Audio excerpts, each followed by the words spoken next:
Halo teman-teman. Halo, sebelum lanjut ke video pembahasannya, kenalan dulu yuk.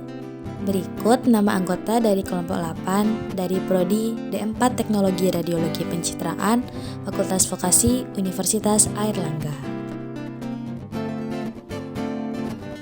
Selanjutnya, kami akan menampilkan cuplikan video mengenai pendapat publik terhadap bagaimana berpendapat di media sosial.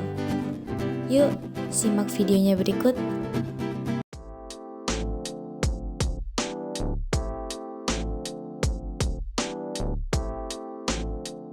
Aman-aman aja. Menurut gue nggak aman. Aman gak aman sih. Hal yang aman itu cukup aman gitu. Ada peraturan-peraturan yang menurut gue tuh juga justru membuat pembatasan dan justru membuat kita tuh nggak terbebas ya untuk bisa menyampaikan apapun itu. Aman-aman aja, tapi lo harus punya referensi di bidang itu. Ya referensi lo tuh dan argumen lo tuh valid. Ketika kita menyuarakan sesuatu dan ternyata itu melanggar hukum, itu menurut gue agak bahaya. dan apa yang kita kritisi itu adalah fakta gitu loh. Itu fakta gitu loh, dan kita bisa bertanggung jawabkan, dan memang khususnya itu adalah kompetensi kita gitu loh.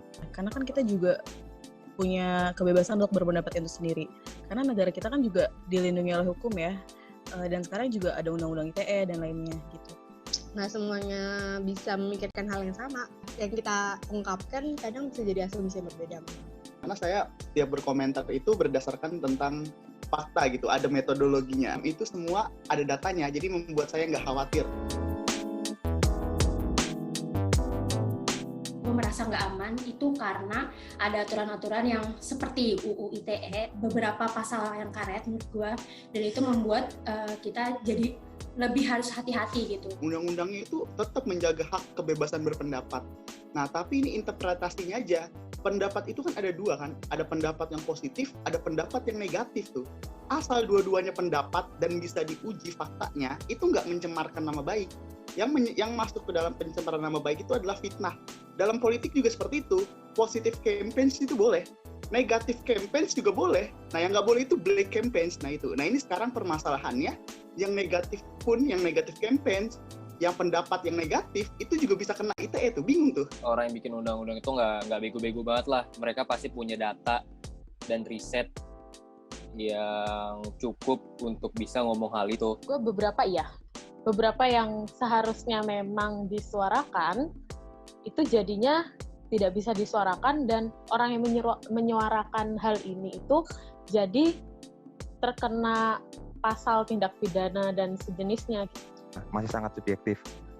Belum ada indikator yang bisa memastikan bahwasannya undang-undang tersebut itu akan cocok untuk segmentasinya dia gitu loh.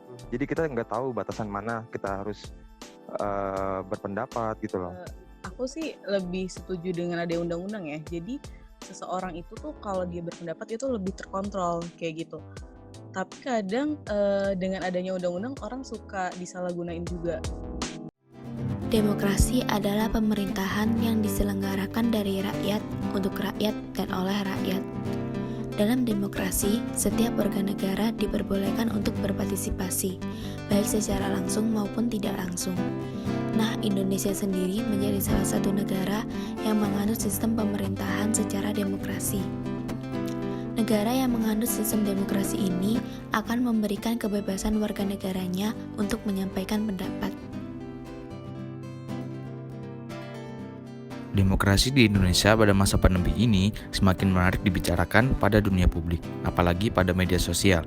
Media sosial menjadi media yang penting untuk menyampaikan pendapat, bertukar opini, diskusi, dan sarana berinteraksi. Namun, perkembangan proses berkomunikasi kadangkala menciptakan kegaduhan publik. Seringkali pendapat disampaikan tanpa memikirkan perasaan orang lain, dipenuhi caci maki, celaan, bahkan menimbulkan cyberbullying. Dari hal ini, terjadi krisis etika dalam berkomunikasi di media sosial. Tidak sedikit permasalahan sosial yang terjadi akibat kurangnya kesadaran masyarakat dalam beretika dalam media sosial. Justru, para pengguna terkadang dibutakan oleh berita yang tidak benar akibat dari hasutan yang beredar pada media sosial.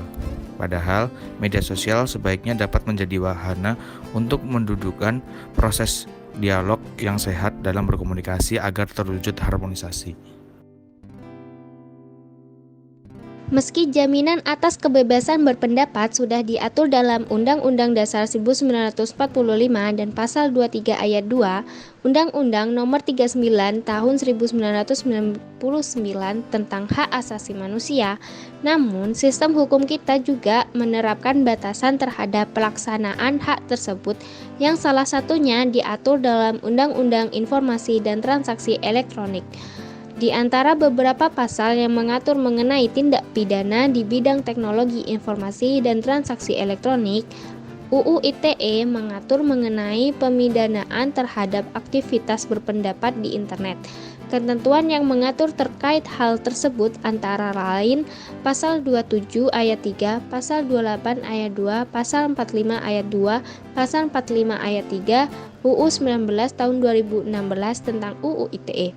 Pembatasan tersebut berulang kali mengundang perhatian publik, selain karena sering kali melibatkan figur publik, juga karena dianggap secara berlebihan mengekang publik dalam berpendapat.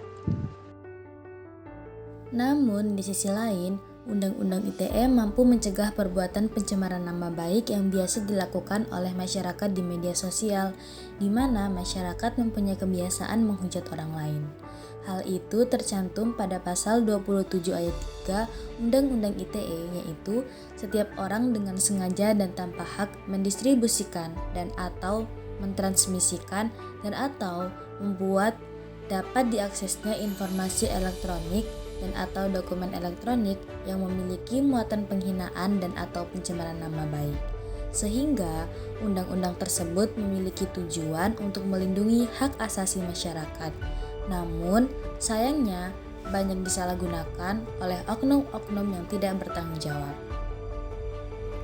Berikut beberapa kasus yang telah terjadi di Indonesia akibat kurangnya edukasi terkait cara berpendapat di sosial media.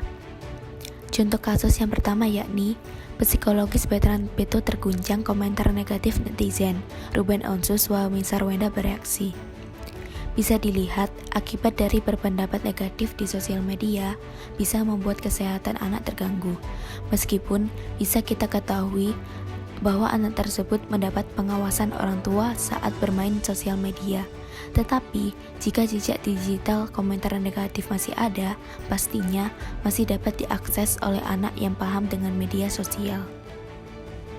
Contoh kasus lainnya yaitu pada berita saling ejek di media sosial berujung maut, satu pelajar tewas. Pada tahun 2019 di Kabupaten Bogor telah terjadi kasus yang menggegerkan masyarakat sekitar. Kasus ini bermula dari dua pelajar yang saling menghina antar satu sama lain dan mereka sepakat bertemu untuk menyelesaikan masalah mereka dengan berkelahi. Kasus tersebut sangatlah menyimpang dari ideologi Pancasila, yaitu tentang sila ketiga yang bersih persatuan Indonesia. Sudah seharusnya kita sebagai warga Indonesia menjunjung tinggi persatuan dengan mencegah suatu pergulatan.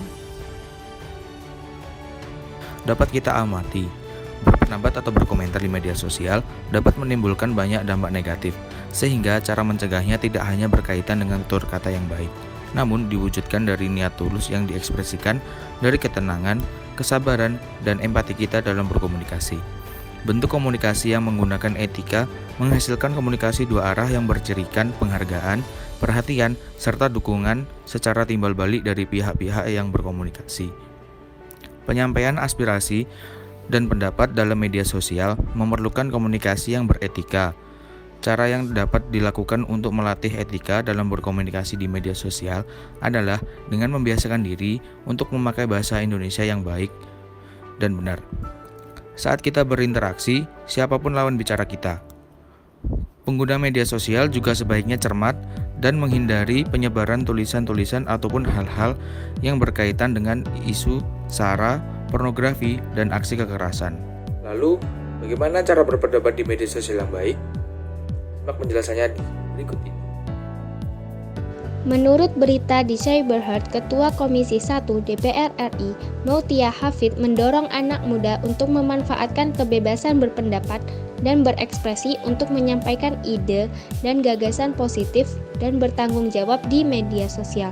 Menurutnya, kebebasan berpendapat dan berekspresi adalah hak setiap manusia, bahkan diatur lewat Undang-Undang Dasar 1945. Akan tetapi, kebebasan berpendapat dan berekspresi ini harus dilakukan dengan bertanggung jawab. Untuk itu, Mautia Hafid mengatakan setidaknya ada 4 cara menyampaikan kebebasan berpendapat di era digital. Antara lain, pertama, hindari opini provokatif. Kedua, mengetahui isu secara detail. 3, memikirkan kembali pendapat. 4, sopan dan santun. Nah, sekarang teman-teman sudah pada tahu kan bagaimana cara berpendapat di media sosial yang baik dan sesuai hukum? Karena sebenarnya seseorang tidak dilarang untuk membuat komentar, hanya saja harus dilakukan dengan cara-cara yang baik dan tidak melanggar hukum. Dalam media sosial, kita memang diberikan kebebasan untuk berkomunikasi dengan siapapun, dimanapun, dan kapanpun. Namun, bebas di sini bukan berarti tanpa etika ya, melainkan harus diimbangi dengan etika yang diperlukan dalam menggunakan jejaring sosial. Sebagai pengguna media sosial yang cerdas, kita dapat menyebarkan hal-hal yang berguna di media sosial agar manfaatnya dapat dirasakan oleh orang banyak, serta membuat media sosial menjadi lingkungan yang aman serta nyaman untuk setiap penggunanya. Kita juga harus memanfaatkan kebebasan berpendapat dan berekspresi untuk menyampaikan ide dan gagasan yang positif. Media sosial harus dapat kita manfaatkan sebagai wadah untuk membangun kepedulian generasi muda terhadap isu sosial dan politik. Demikian dari kami, semoga bermanfaat. Terima kasih atas perhatiannya. Sampai jumpa di lain kesempatan.